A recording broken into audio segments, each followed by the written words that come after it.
Bagaimana mungkin sepetak tanah milik negara yang telah sah secara hukum bisa diduduki begitu saja oleh sekelompok pihak yang tidak berwenang?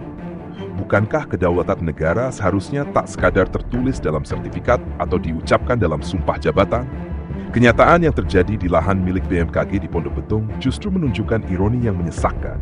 Negara memiliki hak, tapi tak kuasa menegakkannya. Di atas kertas, hukum telah bicara tegas. Sertifikat resmi, putusan Mahkamah Agung, hingga keputusan-keputusan pengadilan lainnya telah berpihak pada negara.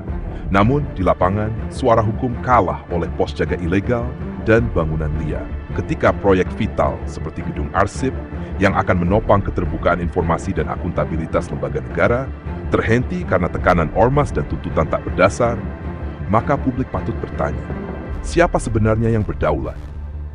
Lebih dari sekadar sengketa fisik, ini adalah wajah buram penegakan hukum kita. Ketika dialog tak menghasilkan solusi dan tekanan dijawab dengan tuntutan kompensasi, itu bukan lagi soal sengketa hak, melainkan soal ketundukan negara terhadap desakan yang tak berdasar.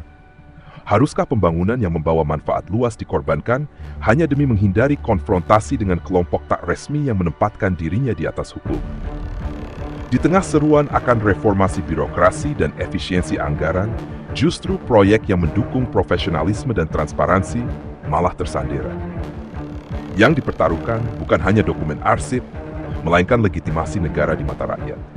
Jika negara tak mampu mengamankan asetnya sendiri, bagaimana bisa ia dipercaya melindungi kepentingan umum?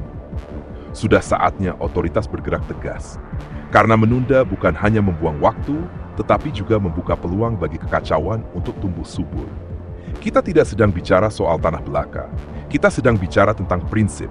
Apakah negara ini masih berdiri di atas hukum? Atau justru perlahan tunduk pada tekanan liar yang menjual kekacauan atas nama klaim sepihak?